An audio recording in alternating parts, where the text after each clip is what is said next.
Imana ishimwe cyane.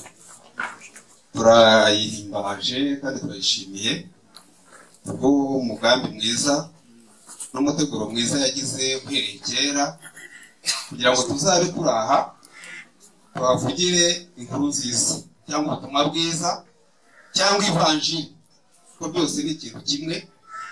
Ariko nk'uko bizwi nuko inkuru nziza ari inkuru umuntu yumva yararushye akaruhuka, ni inkuru umuntu yumva yarabuze amahoro akayabona, ni inkuru umuntu yumva atageraga ijuru akarigira, ni inkuru umuntu yumva yahoraga yumva azajya mu muriro akamenya ko atazaba akigiyeyo, ni inkuru umuntu yumva umutima ahoraga umubyinamo, ahora atinya urupfu rw'iteka, ahora atinya no kuzava mu mubiri, yayumva ntiyongere gutinya urupfu.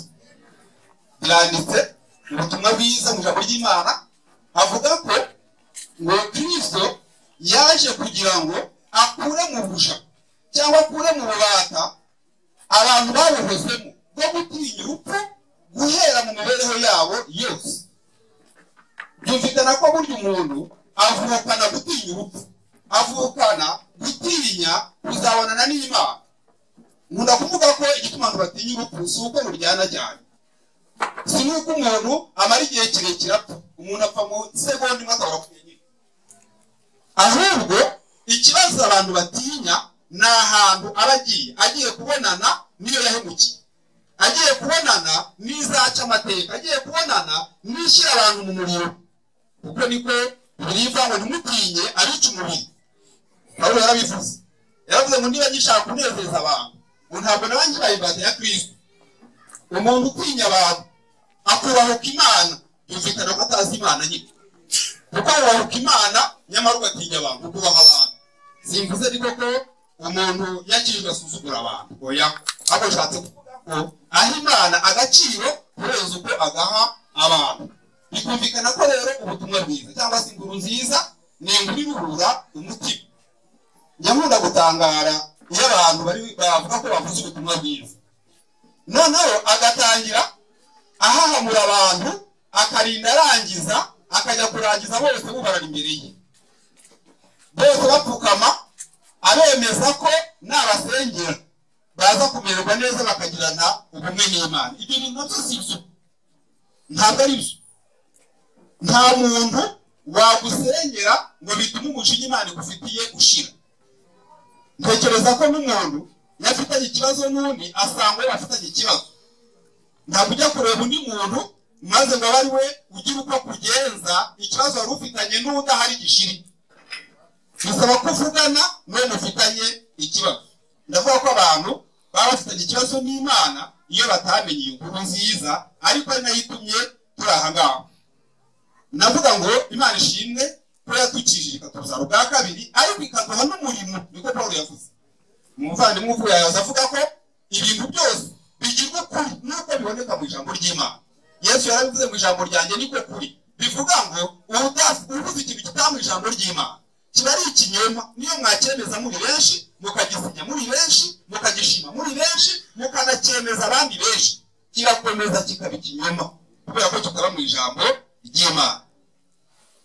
Navuga ngo rero Imana ishimwe, twashimiye abashyitsi bose Imana yashimye ko tubana nabo aha ngaha kugira ngo dusangire ibyiza, kandi nk'uko babivuze nta yindi ntego yera yirabura itumye turaha, ni ukugira ngo byibuze Imana niguhumura amaso no gufungura amatwi, byibuze umenye uburyo umuntu yajya mu ijuru, umenye uburyo nawe wabona ubugingo buhoraho, umenye uburyo nawe wajya ugenda wemye utagitinya urubanza rw'iteka, utagitinya kurimbuka, utagitinya kuzajya mu muriro. Kuko ndabizi uko wabigaragaza kose, ugaragaza ko udafite urubanza cyangwa se urubanza n'Imana, waba ubeshya umuntu wese urubanza ruvukana. Umuntu wese afite urubanza arufitanye n'Imana kubera ko yahemukiye Imana. Ntabwo turi butinde cyane, hagira umuntu udusomera umurongo umwe gusa. Mwumvisha ko icyo tugira ngo wumve ni ukumenya ko byibuze ushobora kujya mu ijuru bikemera, ko byibuze ushobora kuba mu isi ufite ubugingo buhoraho, ko byibuze wareka kujya mu gihuru ujya gushaka y'Imana ngo yibwire ubugingo buhoraho. Kuko ikikujyana uri gushaka nyamara uteze amatwi neza ubugingo buhoraho wabura. Birumvikana rero ko bishoboka kubona ubugingo buhoraho. Birashoboka kwemerwa n'Imana. Ukajya ugenda Imana ikwemera, ukagenda Imana ikumva, ugasenga Imana ikumva, wavuga Imana ikavuga ngo umwana wanjye aravuze, waririmba ikavuga ngo umwana wanjye araririmbye, wayisaba ikumva ibyo usabye nk'umwana wayo. Badusomere ni umurongo umwe gusa uri mu rwandiko Pawulo yandikiye Abaroma igice ni icya 5, baradusomera umurongo wa 19 wenyine. Nanyumvise neza no gutega amatwi kugira ngo umenye ko bishoboka ko wabona ubugingo buhoraho. Igice cya 5 umurongo wa 19 wenyine gusa. Reka dusome Abaroma igice cya 5 umurongo wa 19. Haranditse ngo kandi nk'uko kutumvira Imana k'umuntu umwe kwateye ko abenshi baba abanyabyaha, niko no kuyumvira kumwe kuzatera ko abenshi baba abakiranutsi. Kuze cyane Imana igumugisha. Mwumvishe uko basoma. Ngo nk'uko kutumvira Imana k'umuntu umwe kwatumye abantu bose bahinduka abanyabyaha. Tujyane neza. Kuko gutega amatwi neza biraza gutuma wumva. Kutumvira Imana k'umuntu umwe kwatumye abantu bose bahinduka abanyabyaha. Ngo niko kuyumvira nanone k'umuntu umwe kuzahesha abantu benshi kuba abakiranutsi cyangwa se intungane. Mukanya muvandimwe yavuze ngo abantu bajya ngo nta ntungane kandi koko nibyo. Bakanavuga ko byanditse muri Bibiliya ntibakakoreshe n'ibibamo. Bibiliya ivuga ko Kristo yaduhagaritse imbere y'Imana no kuvuga bamwoze ngo turabera n'abaziranenge tutagawa. Bibiliya ikongera ikavuga ko abera bo mu isi niyo juru w'iteka yishimye. Ubwo bavuze iki? Intungane. Intungane ziba mu isi, ntabwo abantu bazatunganira mu ijuru. Abantu benshi batekereza ko bazatungana ngo bagiye gupfa. Yajya gupfa akamushakira abantu azababwira, agasaba imbabazi n'abadahari akabatumaho, akavuga nabo bazamwishyurira. Bajya gutanga bamwe kwibuka akavuga ngo yagiye mu ijuru ngo yaritunganije. Ntabwo umuntu yakwitunganya. Ntabwo umuntu yakwitunganya, kuko yaba yakwitunganyaga wagatunganya nyine, ariko wakwigira mwiza gute kandi uri mubi? Ibi neza ngo ntabwo mushobora gukora ibyiza kandi muri babi, kuko ngo igiti cyose cyera imbuto zayo. Igiti kibi cyera imbuto mbi, igiti cyiza kikera imbuto nziza. Ibyo birumvikana neza ko ntabwo umunyabyaha yakwitunganya. Biranditse mu ijambo ry'Imana mu gitabo cya Yeremiya. Yaravuze ngo nk'uko ingwe idashobora guhindura ubugende bwayo, ngo nandiko cyangwa ngo umunyetiyopiya umwirabura adashobora guhindura uruhu rwe ngo abe umuzungu, ngo niko n'umunyabyaha adashobora kwikiza. Ubwo muri kuba umuntu yakwitunganya se? Kandi yaba ingwe yakwihindura igahindura ibara ryayo, yaba uruhu ukaba yakwihindura inzobe. Abantu bajya bigerageza cyakora bagerageza kwigira inzobe aruhuka ajya yaba mubi. Ajya yaba mubi kubera ko Imana niyo yaremye umuntu nta nibasha kumuhindura bikemera. Iyo ugerageje kwihindura biba nabi, usanga mu maso ari imvura amaguru ari umukara. Ukibaza niba umuntu wamubahirika kuyobera. Ariko bivuga ko umuntu adashobora kwihindura. N'urugero nari ntaze mvuga ko umuntu adashobora kwitunganya, umunyabyaha ntashobora kwigira mwiza imbere y'Imana. Ndagira ngo twihute cyane tuvuge ko ibi dusomye. Twasomye ngo nk'uko igicumuro cy'umuntu umwe cyatumye abantu bose bahinduka abanyabyaha. Reka tuvuga ko ndaza gusoreza ku kakari. Ako ni agace kabo. Ndashaka kuvuga uburyo wabaye umunyabyaha ubyumve neza. Kubera ko wowe wibwira ko nta niko bakubwiye cyangwa niko bakwigishije. Bakubwiye ko ugirwa umunyabyaha nuko wabikoze. Bakubwiye ko watukanye, ukabeshya, ukarwana, biba byakugize umunyabyaha. Ariko si byo. Hano bavuze ngo igicumuro cy'umuntu umwe cyatumye abantu bose bahinduka abanyabyaha. Ni Adamu bavuze. Urukundo. Adamu amaze gukora icyaha byatumye abantu bose bahinduka abanyabyaha, kubera ko twese twari duteraniye muri Adamu. Adamu twari tumurimo. Nuko ngira umusore abana nabyaye bari bandimo, y'igiko n'umusore ariko bapfanye nabo bari kuba birangiye. Niko byagenze. Adamu umunsi yakoraga icyaha, kuko twese dukomokaho niho twese twahindukiye ushyigikiye abanyabyaha kamumenera ibanga. Niyo mpamvu ujya wisangamo ububasha n'ubushobozi bwo gukora ibyaha ugahora ubikora kandi utabishaka, ugahora ubikora kandi utabikunda, ugasaba imbabazi bwacu ugasanga n'ubundi wabikoze, ukihana bwacu ugasanga n'ubundi wabikoze, ukavuga noneho sinzongera amara niyongera uzanyice ugacya wengeye.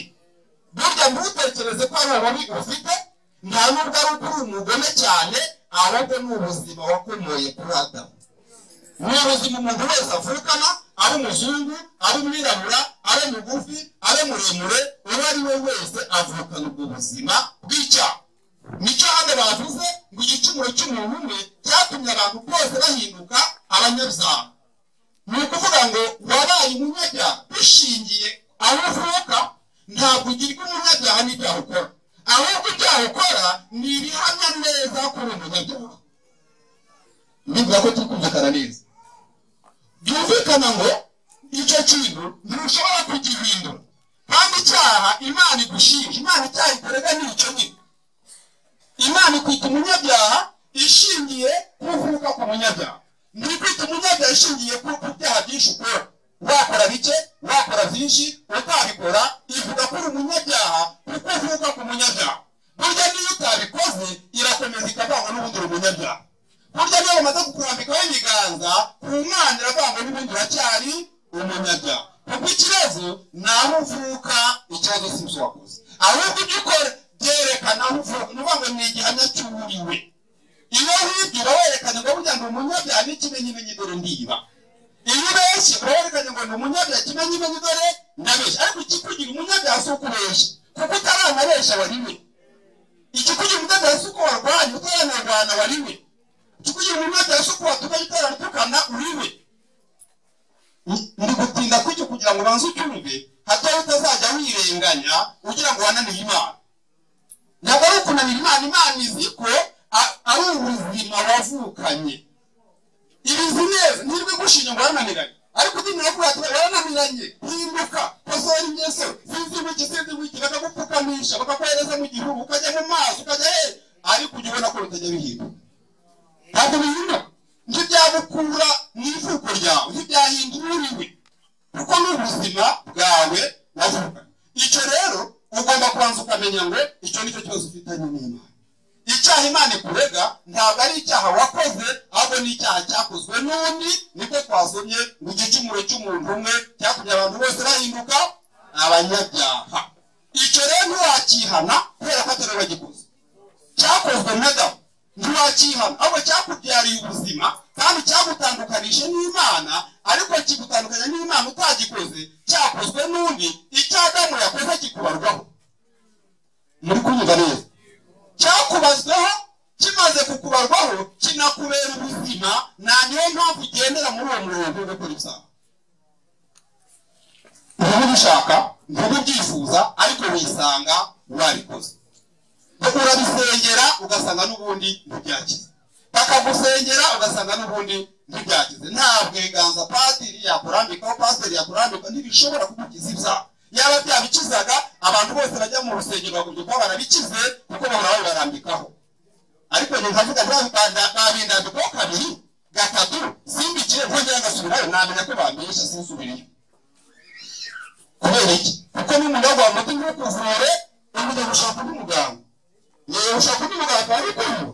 Ibyo birumvikana, ntabindi kuvuga ngo igicumuro cy'umuntu umwe, icya Adamu yakoze nicyo cyagomba umunyabyaha, na nicyo gituma ubwo buzima bw'icyaha bukubamo, ibyaha bigahora byikora, ugasanga penetesiya, ugasanga uracyari umunyabyaha, ukabisengera ukumva uracyari umunyabyaha, bakakugira ibwira uko uzakora kugira ngo bikire, ugasanga uracyari umunyabyaha. Wikwirirwa wirushya, ntacyo wagikoraho. Icyo kibazo nta burenganzira ufite bwo kugikemura.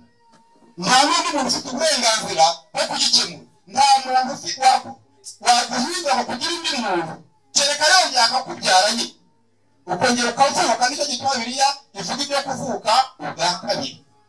Icyo hari gishobora kuba cyumvikana. Ni ukuvuga ko igituma Imana ikwita umunyabyaha bishingira ko wavutse ku munyabyaha. Ntibiterwa n'ibyaha uri gukora, ahubwo ukora ibyaha kuko uri umunyabyaha. Ntugirwa umunyabyaha n'ibyaha wakoze, ugirwa umunyabyaha n'aho uvuka. Kuko uvuka ku munyabyaha byakugize umunyabyaha bikuremamo n'ubuzima bwo gukora ibyaha. Ngaruke nababwiye ngo icyo ndi gushaka ni uko uva byibuze umenye ko bishoboka ko wajya mu ijuru, ukava umenye ko ushobora kuba intungane imbere y'Imana, Imana ikakwemera, umutima wari ukubwiramo kuzarimbuka ugahagarara guhera uwo munsi. Kuko umunsi ubimenyeho ukabyizera uhita uhabwa ubugingo buhoraho, ukaba umwana w'Imana, ukajya ugenda wemye, ukajya ugenda nta rubanza uri mu mutima wawe, wumva nta kibazo ufitanye n'Imana. Kagacubwo ndakarangira, nashakaga kuvuga ko ugirwa umunyabyaha n'ivuko ryawe kuko wavutse kuri Adamu. Burya rero wabikoze cyangwa utabikoze n'ubundi uri umunyabyaha. Niyo mpamvu n'isengesho ryawe ntaza kukibagirwa, isengesho ryawe umeze utyo naryo ni icyaha. Bibiliya ivuga ngo isengesho ry'umunyabyaha ni ikizira ku Uwiteka, n'ituro ryawe naryo ni icyaha, kuko ituro ry'umunyabyaha ari ikizira ku Uwiteka. No kuririmba Imana ivuga ngo nkuraho urusaku rw'indirimbo zawe, kubera kuri muri n'ibyo wera n'ibindi. Nimwita igiti kibi n'imbuto zacyo muzite mbi, nimwita igiti cyiza n'imbuto zacyo muzite nziza. Ubwo birabujijwe kugira icyo ukora n'Imana umeze utyo, kuko ibyo ukoze byose bihinduka ibyaha, kuko nawe uri umunyabyaha nyine. Uri igiti kibi wera n'imbuto mbi. Barakubwiye ngo nutanga amafaranga menshi mu rusengero bizatuma Imana ikwemera. Ntabwo Imana ari umuvunjayi. Ntabwo Imana ari umuvunjayi. Ntabwo Imana ikeneye amafaranga. Zaburi ya 24 iravuga ngo isi n'ibiyirimo byose ni iby'Uwiteka, ngo feza n'izahabu, amafaranga na zahabu ngo nabyo ni iby'Uwiteka. Ntabwo Imana ikeneye urufaranga rwawe na rumwe, nta n'uko yarugira. Ntabwo Imana ari umutindi kugira agenda yifashisha ku muntu wese. Ariko abantu bigize intumwa zayo yatumye kuyisabiririza. Mwanyumvisha gutyo mvuze? Abantu bigize intumwa z'Imana bakaba ko Imana batumye ngo bajye kuyisabira abantu. Nta muntu Imana yatumye bajye kuyisabira amafaranga. Iyo ashatse yaza ikagufata ikayakwaka. Hari umuntu uzi kubana n'Imana. Ishatse ntiyaza yose ikayatwara se. Uravuga ngo Imana uwo mugutumyeho wiye. Ese iyo Mana niba yakeneye kwiza hombi yaje nyine nkajyaho, ikambwira irashaka amafaranga, nanjye nkayihereza, nkajya amenya ko nayihaye. Abantu bigeze baza kumbwira maze kuzira ubutumwa bwiza, barambwira ngo Imana ngo yabatumyeho, ngo yababwiye ngo yarambuze, ngo ahantu najyaga nicara kugeza ko hashakira mu ikambu, ngo nsubire mu cyicaro cyane bigeze kumbwira mu ikambu. Narabwiye n'umusenge ko mwambuye murushigo nimwe mubona se kurushiga, mwebwe mwaje kunshaka murambona, none Imana yarambuze. Imana yabaho ndi mwebwe mwahamenye. Ntabwo ari byo, ntabwo ari byo. Imana isanga tuyumve nk'Imana. Ntabwo Imana ari umuntu, ntabwo Imana ikeneye ibintu by'umuntu. Umuntu akakubwira ngo Imana yakubuze wese ko kubona, arusha Imana kubona se. Imana ikeneye amafaranga, Imana ikeneye ngo ibi irayakeneye ngo yagire ite. Ese Imana yaba yagurishaga ijuru, ntekereza ko abakene batari kuzayibona. Ariko ntiyanarigurisha kuko ni umutunzi, irakiba. Ifite ijuru rihenda, kumvikana neza, ifite ijuru rihenda cyane. Yaranabivuze muri Zaburi ya 49, yaravuze mu icunga ubugingo bw'abantu ngo ni igiciro cyinshi, birahenda cyane, ngo nicyo gituma ikwiriye kurekwa iteka. Nicyo gituma ukwiye kureka gutanga icyacunga ubugingo bwawe, kuko kirahenda. Kubera uburyo rihenda, ibona ntacyo warigura kuburyo imaze kubona ko ntacyo warigura, ihitamo kuzayigura ku buntu. Ntacyo warigura. Kandi ikindi, kubera ko ikize cyane, nayo ntiyarigurisha. Yigurisha we. Kandi umuntu afite ikintu cyo gihenda atagurisha, nibaza ko byazakugora kukigeraho. Kuko afite icyo akeneye akaba atarashaka amafaranga, umufatiraho ukayamuha akakigura. Ariko aramutse atagurisha ntawe wazagikura. Imana rero ijuru ryayo rirahenda, ariko ikibazo ntigurisha. Byumvikana ngo umuntu uzaribona bizasanga iri guherera ubuntu gusa. Itari guhereye ubuntu ntushobora kuribona, itari guhereye ubuntu ntushobora kubikigera. Mupasiteri wageze kuvuga yari kuri radiyo, aravuga ngo agakiza ni ubuntu, ngo ariko ijuru ryo rirakorerwa. Nibaza ibintu avuze ese umuntu arwaye mu mutwe. Agakiza ni ubuntu, nari kuvuga ko ubwo se agakiza ni iki biraga ngo agakiza ni ukubona ibwiza kubona agakiza niko kubona ijuru agakiza ni uko ukiza urupfu rw'iteka kuko niba ubona narakije ugomba kumenya n'icyo bakizwa ugomba kumenya n'icyo ukiza nyine mbaye malariya bakambaza se warakiza abantu narakiza wakize uti nakize malariya umugongo wajya gurya none n'ukingiza uburyo bakiza gukira ni gutyo icyo umuntu akira ni ugukira urupfu rw'iteka bivuga ngo niba ujya wumva hari ubwo wazajya mu muriro ntuzongere kuvuga ngo warakijijwe kuko ntuzi icyo wakizwa cyane icyo umuntu akizwa ni ukuzajya mu muriro icyo umuntu akizwa ni ukurimbuka icyo umuntu akizwa ni ugucirwaho iteka ukaba umwana w'Imana ukaba inshuti y'Imana ijuru rikaba iryawe Imana ikaba se nawe ukaba umwana wawe Imana ishimwe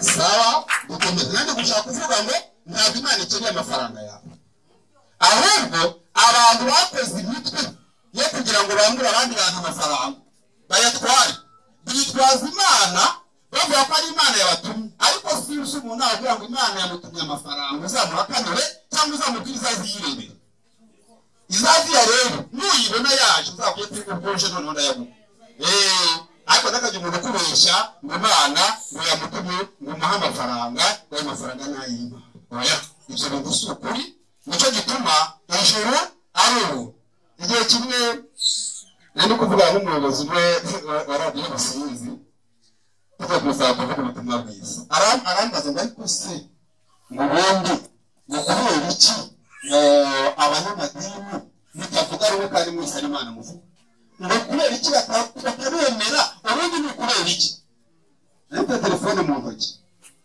ndayimwereka no muri telefone uwo muntu wakoze urugamba rwo gukora amatelefone yashakaga inyungu yashaka kuzajya agurisha amatelefone akabona amafaranga nanjye nje ngashinga ubundi ngakora nanjye telefone ariko njye nkajya zitangira ubuntu uwo muntu twese tugirana ikibazo mwabyumvise gutyo ngashinga uruganda rw'amatelefone njye ntajya kwangira ubuntu we arushingiye kugira ngo njye akuramo amafaranga twahita tujyana ikibazo niyo yabatanze yavuga ati uwo muntu uzitangira ubuntu ariki mumwongereke nambwe ikibazo tujyana n'abanyamadini n'icyo ngicyo nuko tubwira abantu ko Imana itangisha ubuntu umuntu akajya mu ijuru ntacyo akoze nta n'icyo atanga bo bakavuga ko kugira ngo umuntu ajya mu ijuru agomba kugira ibyo atanga akabiha Imana ubwo byumvikana ngo iyo tuva ku ijuru ari ubuntu tuba turi kubabuza isoko tuba turi kubuza abantu kubaha amafaranga byaze bikunze mugirana ikibazo kandi ukamuhemukiye nta ukoreye ariko yumve neza ko ntakagire umwirirwa kurya amafaranga ngo uri gukorera Imana nabari umupasiteri ejo n'umuvandimwe yabivuze turi kuri radiyo ntabwo ngo ariko si ubundi pasiteri iyo ufata ibihumbi bibiri ukabigura umukeka wamara kuwugura ukawujyana mu rusengero umuntu wese uje gushyingirwa wugura uje gushyingirwa wugura uje gushyingirwa wugura uje gushyingirwa wugura ibyo bintu mwumva ibyo bintu umuntu asobanutse ngo none se ngo umukeka ni ikibazo n'abandi umukeka si ikibazo ahubwo ikibazo ni ukuwucuruza kuko kuwucuruza ni none se waguze umukeka uje gushyingirwa mu 50 by'umukeka uje gushyingirwa mu 50 by'umukeka ese uwo mukeka bagiye kuvuga umuntu akazana wese yarangiza akawusubizayo ariko kuko ibyo bintu byose atari ukuri Yesu yaravuze ngo yihumyirana sindi ngo uzongeze kumukura umuntu rero baramubwira ngo akore umukeka n'akayata bamubwira ngo ntibazamushyingira akagira ngo bamumushe kuzajya mu ijuru kuko ushyingira se ngo bivuze iki kuvuga ngo kuko bateze ubundi n'agakiza yaguhaye amazi se abyara agakiza ntabwo amazi abyara agakiza agakiza kazanywe na Kristo Yesu yaravuze ngo ninjye nzira n'ukuri n'ubugingo ntawajya kwa data ntamujyanye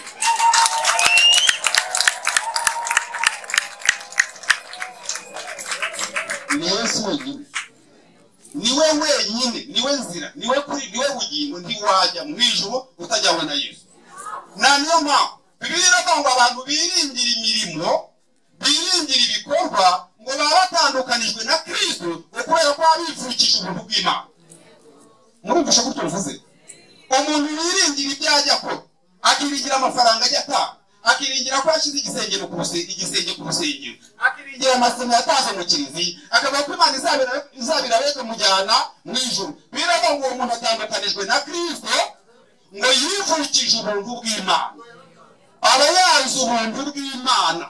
Ubuvuze ngo Mana nta buntu bwawe nshaka, nanjye nzatanga isima njye mu ijuru. Mana sinkeneye ubuntu bwawe, nzajya nta cyatuma nzajye mu ijuru. Mana sinkeneye ubuntu bwawe, nzatanga amaturo njye mu ijuru. Ariko biravuga ngo nyamara Kristo yaduhindukiye ituro, aduhindukira ngo n'umubavu w'umuriro Imana neza.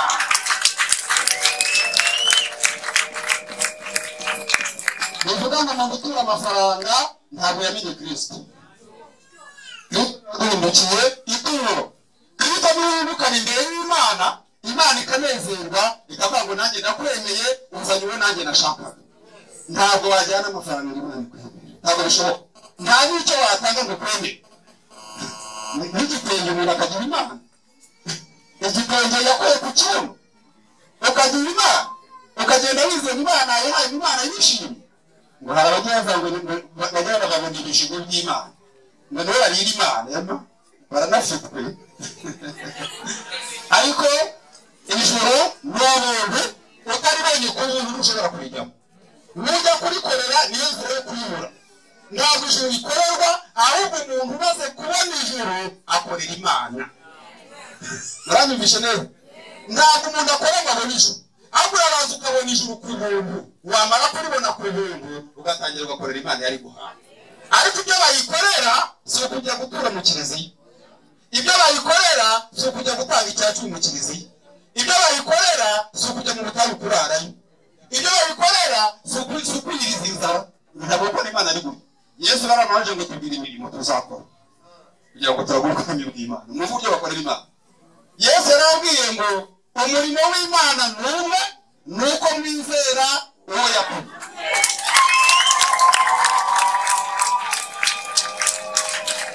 Ubutumwa bwiza bwa Yohana igice cya 6 umurongo wa 28-29 ngo umurimo w'Imana. Iyo umaze kwizera Kristo Imana yatumye, ubukozi bw'Imana yashakaga byose ibiti kwemera. Bibiliya iravuga ngo nuko namwe muruzuye, ngo kuzura kose k'Imana ngo yagushize muri Kristo, ngo nuko namwe muruzuye ubwo mumufite. Abibiri, iyo ubonye Yesu uba wuzuye imbere y'Imana. Imana ikwemera nk'uko yemera Yesu.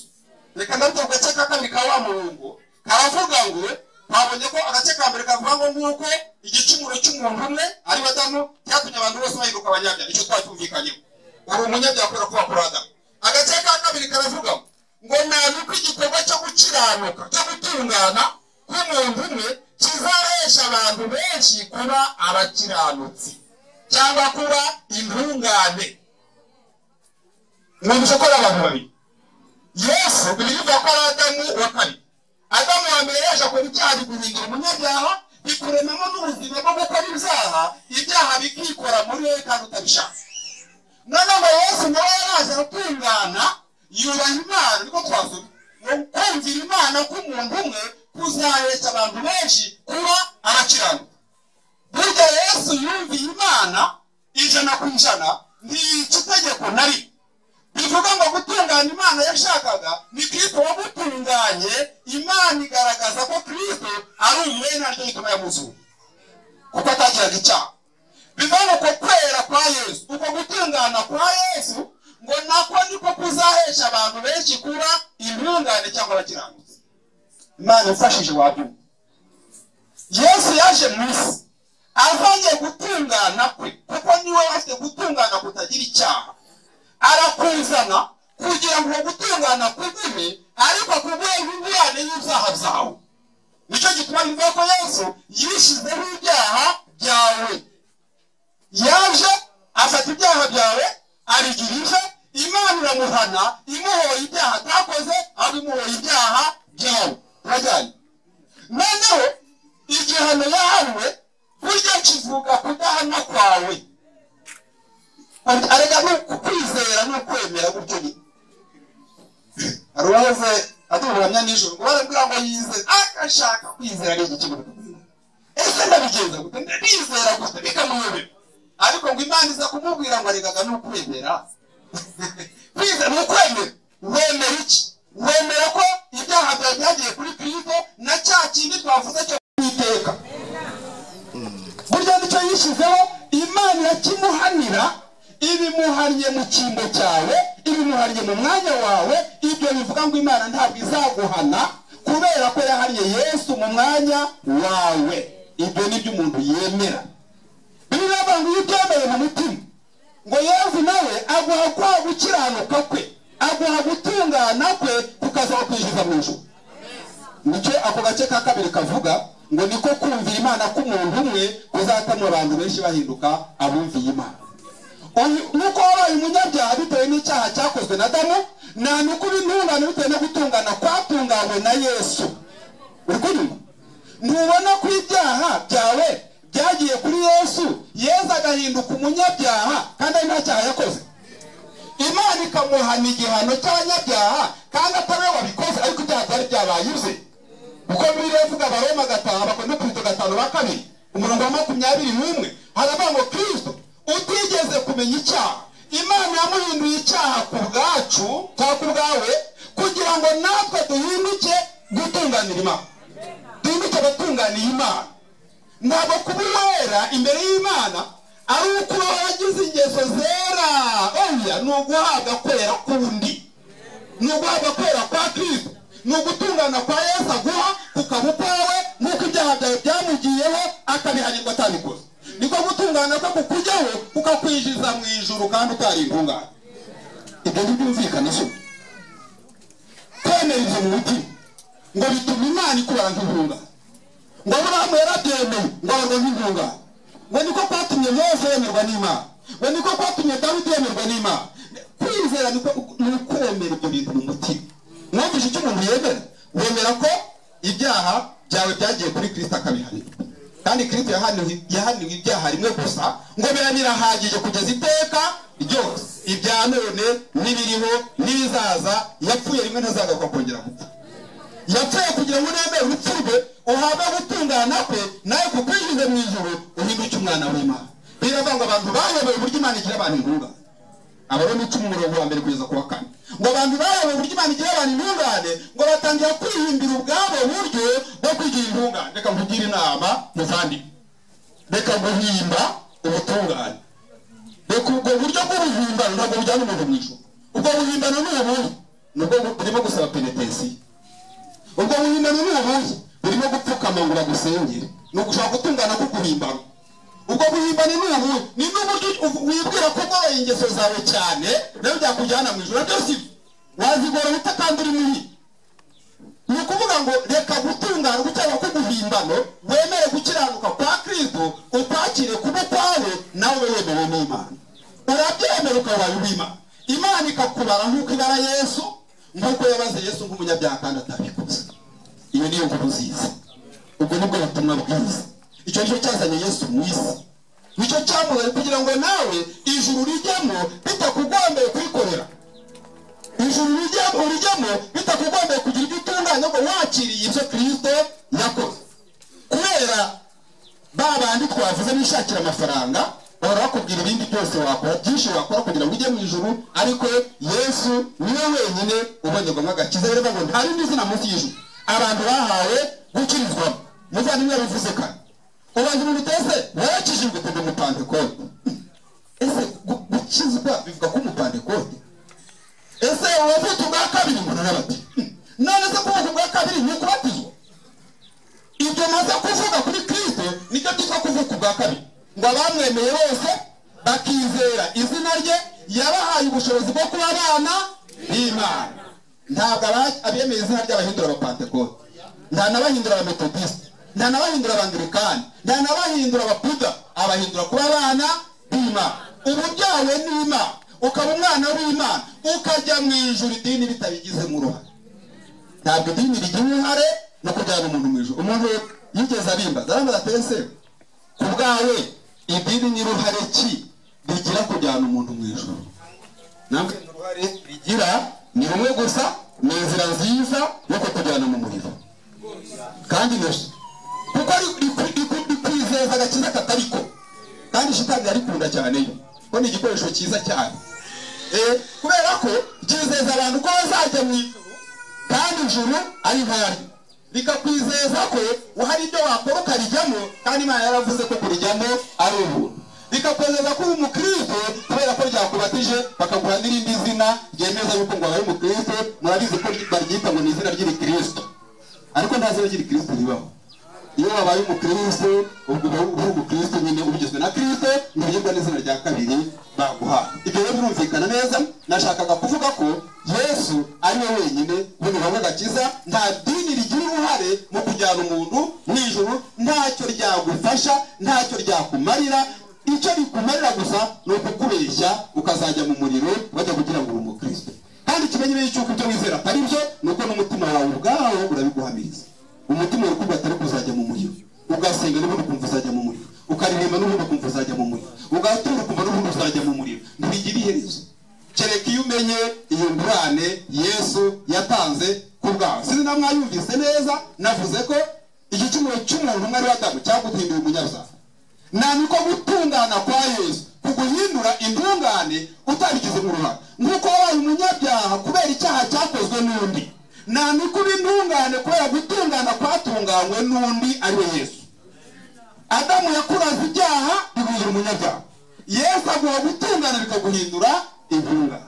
None gutungana ko niko kujyana umuntu mu ijuru, arakuguha ukamenya ngo ndaguhaye kuko nemeye ko nanga ibyaha byanjye yabihaniwe, kukaba kwawe ukamenya ngo nzajya mu ijuru nambaye gutungana kwa Yesu.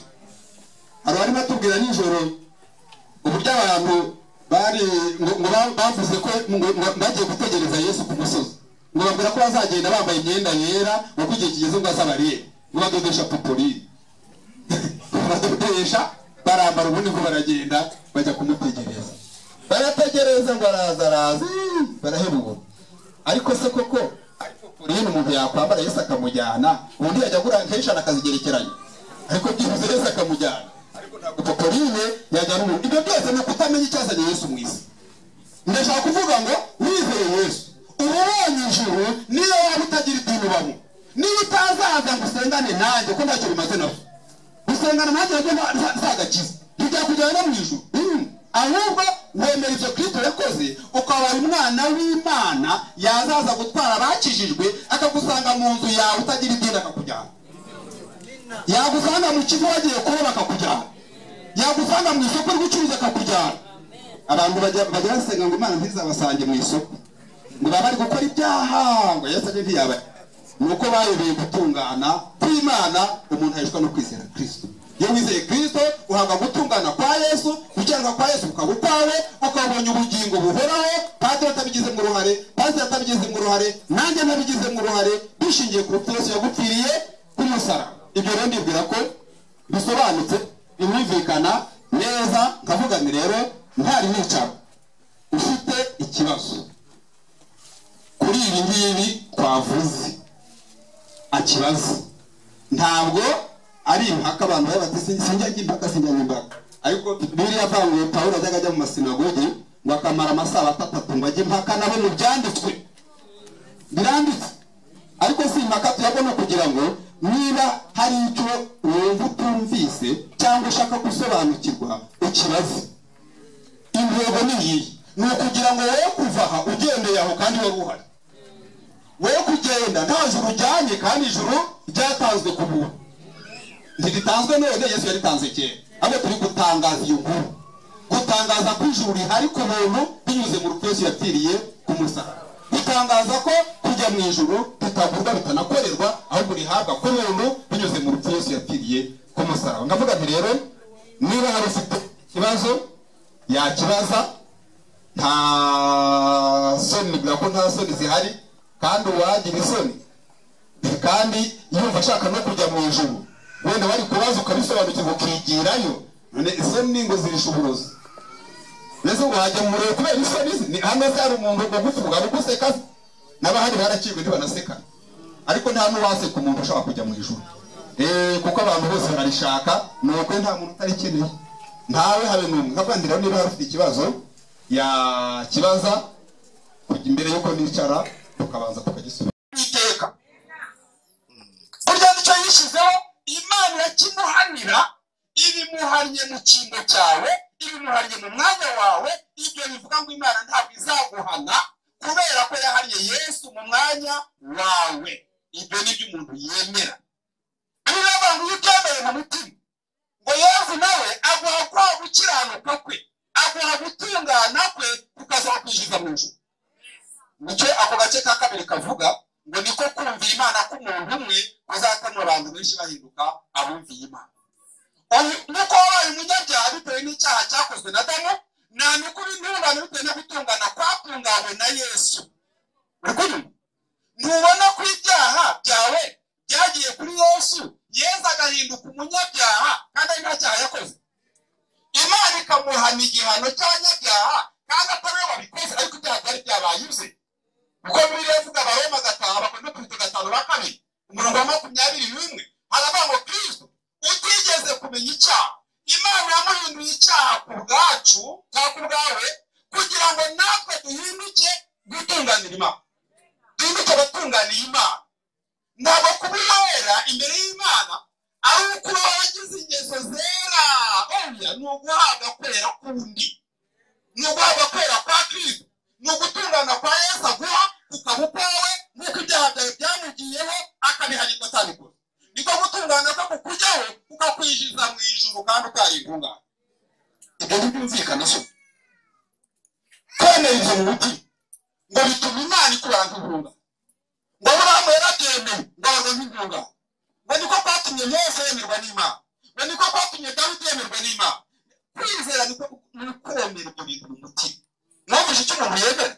Wemera ko ibyaha byawe byagiye kuri Kristo akabihanirwa.